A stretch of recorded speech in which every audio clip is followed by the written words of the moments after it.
আলু বেগুন দিয়ে মাছ রান্না করব, পেঁপে বটি আর পেঁয়াজ দিয়ে চিংড়ি মাছের মাথাগুলো। এর উপরে ভাত বসানো রয়েছে, ভাতটা হয়ে গেছে, এখন ফ্যানটা ঝাড়া দিয়ে দেব। সাদা সর্ষে সোমবার দেব। তেলের উপর কাঁচা লঙ্কা একটু পাকা ছিল, তাই এইভাবে কেটে এখন কাঁচা লঙ্কা সর্ষে দিয়ে ফোড়ন দিলাম, তার উপরে দিয়ে লবণ দেবো, অল্প একটু খালি, বেশি একটা হলুদ দেবো না, কারণ পেঁপেটা একটু পাকা আছে তো। এবার একটু হালকা করে ভেজে সামান্য একটু জল দিয়ে পেঁপেগুলো ঢাকা দিয়ে দেবো। পেঁপেটা এখন ঢাকা দিয়ে দেবো। 10 মিনিট পরে আবারও ফিরে আসছি। ঢাকাটা উঠিয়ে দেবো। নামানোর আগে একটু আদা বাটা দিয়ে নাড়াচাড়া দিয়ে এই পেঁপে বটিটা নামিয়ে দেবো। একটু আদা বাটা দিয়ে নাড়াচাড়া করে একটু কুচি দিয়ে বেশ এইভাবে একটু থেতো করে নামিয়ে, পেঁপে তরকারিটা হয়ে গেছে, এখন নামিয়ে। চিংড়ি মাছ বাটার জন্য পেঁয়াজ লঙ্কা কেটে নিয়েছি, এখন এগুলো শুকনো খোলাতে ভেজে নেব।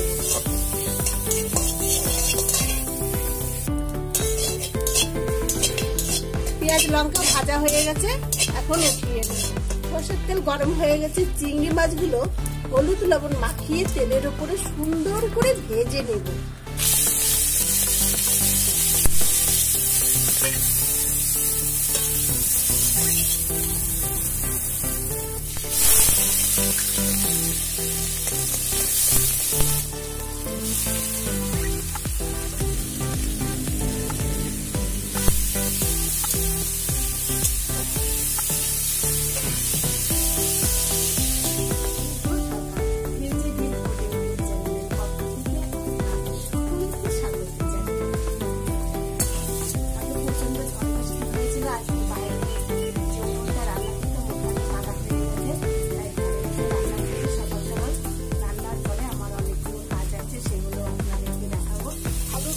ভাজা হয়ে গেছে, এখন পরিমাণ মতো একটু চচ্চড়ি করবো তো, বেশি একটা ঝোল করবো না, শুকনো শুকনো করে, তাই অল্প তরকারিগুলো ফুটে গেছে।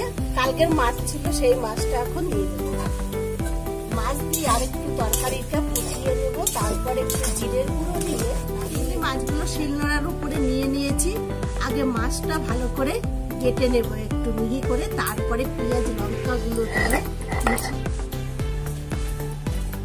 চিংড়ি মাছটা প্রথমে ভালো করে বেটে নিয়েছি, এখন লঙ্কা পেঁয়াজ গুলো হয়ে গেছে, এখন বাটিতে উঠিয়ে নেব।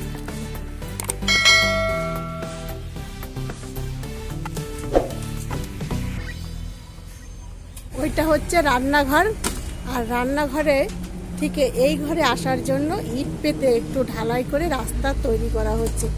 তো কালকে ওই পর্যন্ত করেছিলাম, তারপর আর করতে পারিনি, তা বাদ বাকিটা আজকে করছি। তা রান্না খাওয়া দাওয়া করে অনেকটাই বেলা হয়ে গেছে, বেলা বাজছে এখন 11টা।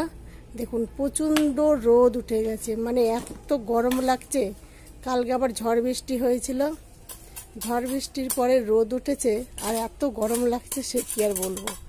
তাই এই সাইডটা কয়েকটা ইট লাগাতে হবে। খাওয়ার পরে এই সমস্ত কাজগুলো করলাম, তারপরে স্কুলে ফাংশন ছিল, দেখতে গিয়েছিলাম। আমার ভিডিওগুলো দেখবেন এবং চ্যানেলটি সাবস্ক্রাইব করে রাখবেন। মঞ্চস্থ করতে চলেছি জি বাংলা খ্যাত, সারেগামাপা খ্যাত এবং ইন্ডিয়ান আইডল খ্যাত রাহুল দেব।